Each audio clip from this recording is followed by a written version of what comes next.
ଆସନ୍ତୁ ଆଜି ଆମେ ଜାଣିବା HIV ସମ୍ବନ୍ଧରେ କିଛି ପ୍ରଶ୍ନ ଏବଂ ତାର ଉତ୍ତର ବିଷୟରେ। ଏଡ୍ସ ପ୍ରଥମେ କେଉଁ ଦେଶରେ ଚିହ୍ନଟ ହୋଇଥିଲା? ଆମେରିକାର ଜର୍ଜିଆ ସହରରେ। ଏଡ୍ସ ପ୍ରଥମେ କେଉଁ ମସିହାରେ ଚିହ୍ନଟ ହୋଇଥିଲା? 1982 ମସିହା ଜୁନ୍ ମାସ 18 ତାରିଖରେ। ଭାରତରେ ପ୍ରଥମେ ଏଡ୍ସ କେବେ ଚିହ୍ନଟ ହୋଇଥିଲା? 1986 ମସିହା ଚେନ୍ନାଇଠାରେ। ଓଡ଼ିଶାରେ ପ୍ରଥମେ ଏଡ୍ସ କେବେ ଚିହ୍ନଟ ହୋଇଥିଲା? 1992 ନୟାଗଡ଼ ଜିଲ୍ଲାରେ। HIVର ଅର୍ଥ କ'ଣ? Human immuno deficiency virus. ଏଡ୍ସର ଫୁଲ୍ ଫର୍ମ କ'ଣ? Acquired immuno deficiency syndrome. World AIDS day କେବେ ପାଳନ କରାଯାଏ? ପ୍ରତିବର୍ଷ ଡିସେମ୍ବର ମାସ 1 ତାରିଖରେ ପାଳନ କରାଯାଏ। ପ୍ରଥମେ ୱାର୍ଲଡ ଏଡ୍ସ ଡେ କେବେ ପାଳନ କରାଯାଇଥିଲା? 1988 ମସିହାରେ ୱାର୍ଲଡ ଏଡ୍ସ ଡେ ପାଳନ କରାଯାଇଥିଲା। କେଉଁ ସିମ୍ବଲକୁ ଏଡ୍ସ ସଚେତନତା ପାଇଁ ବ୍ୟବହାର କରାଯାଏ? ରେଡ୍ ରିବନ୍କୁ ଆମେ ଏଡ୍ସ ସଚେତନ ପାଇଁ ବ୍ୟବହାର କରିଥାଉ। ଏଡ୍ସ ରୋଗର ଭୂତାଣୁର ନାମ କ'ଣ? HIV।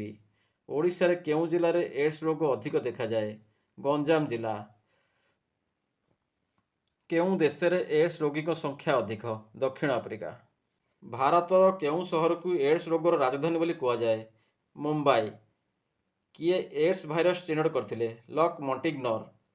କେଉଁ ପଶୁ ପାଖରୁ ମଣିଷକୁ HIV ଆସିଛି ବୋଲି ଜଣାଯାଏ? ସିମ୍ପାଜି। ଏଡ୍ସ ରୋଗୀଙ୍କ ସଂଖ୍ୟା ଅନୁସାରେ ବିଶ୍ୱର ଭାରତର ସ୍ଥାନ କେତେ? ତୃତୀୟ। HIV କିପରି ବ୍ୟାପେ? ଅସୁରକ୍ଷିତ ଯୌନ ସମ୍ପର୍କ, ସଂକ୍ରମିତ ରକ୍ତ, ସଂକ୍ରମିତ ଛୁଞ୍ଚି ସିରିଞ୍ଜ, ଗର୍ଭସ୍ଥ ମା ପାଖରୁ ଶିଶୁକୁ। HIV ଶରୀରର କେଉଁ ପ୍ରକ୍ରିୟାକୁ ପ୍ରଥମେ ବାଧାପ୍ରାପ୍ତ କରେ? ରୋଗୀର ପ୍ରତିରୋଧ ଶକ୍ତିକୁ ସେ ନଷ୍ଟ କରେ। ପ୍ରଥମେ ଏଡ୍ସ ଯୋଗୁଁ ଦେହର କେଉଁ କୋଷ ନଷ୍ଟ ହୋଇଥାଏ? CD4 ସେଲ୍ ବା ଟି ସେଲ୍। HIV ଏଡ୍ସ କମାଇବା ପାଇଁ କେଉଁ ଥେରାପି ବ୍ୟବହାର ହୁଏ? Anti retroviral therapy. ମିଳିତ ଜାତିସଂଘ ପକ୍ଷରୁ ଏଡ୍ସ ପାଇଁ ଖୋଲାଯାଇଥିବା ସଂସ୍ଥାର ନାମ କ'ଣ? UNAIDS United Nation programme on HIV AIDS. AIDS ରୋଗରେ ପୁରୁଷ ସ୍ତ୍ରୀମାନଙ୍କ ମଧ୍ୟରେ କିଏ ଅଧିକ ପ୍ରଭାବିତ ହୋଇଥାନ୍ତି? ସ୍ତ୍ରୀ ଲୋକ। ମଶା କାମୁଡ଼ିଲେ ଏଡ୍ସ ହୁଏ କି? ଉତ୍ତର ହେଉଛି ନା।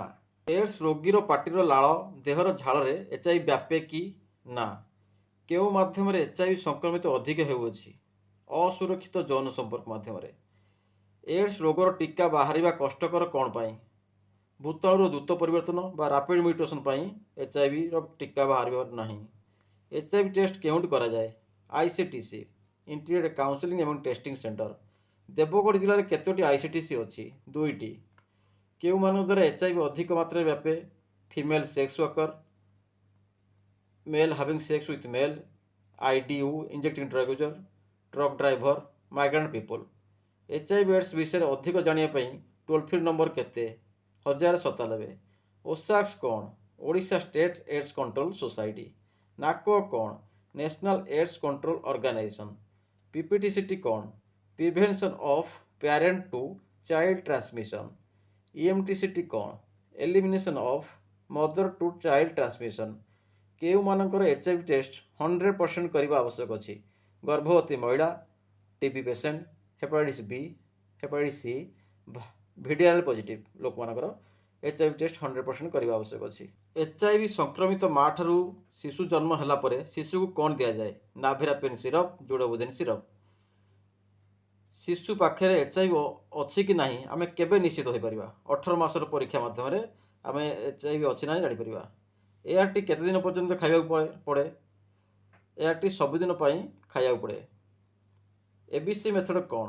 abstinence, be faithful to your partner, correct and consistent use of condom। Blood donation କଲେ HIV ହୁଏ କି? नो। HIV ମୁଖ୍ୟତଃ କେତେ ପ୍ରକାରର ବିଭକ୍ତ କରାଯାଇଛି? 2 ପ୍ରକାର, HIV1, HIV2। HIV ପରୀକ୍ଷା କେଉଁ କେଉଁ ମେଥଡ଼ରେ ହୋଇଥାଏ? ELISA test, western blood test, PCR test. VDRLର ଫୁଲ୍ ଫର୍ମ କ'ଣ? Venereal disease research laboratory test. ଏଡ୍ସର ମାପଦଣ୍ଡ କେତେ? 200ରୁ CD4 କମ୍ ରହିଲେ ଆମେ ଏଡ୍ସ ଅବସ୍ଥା ବୋଲି କହିବୁ।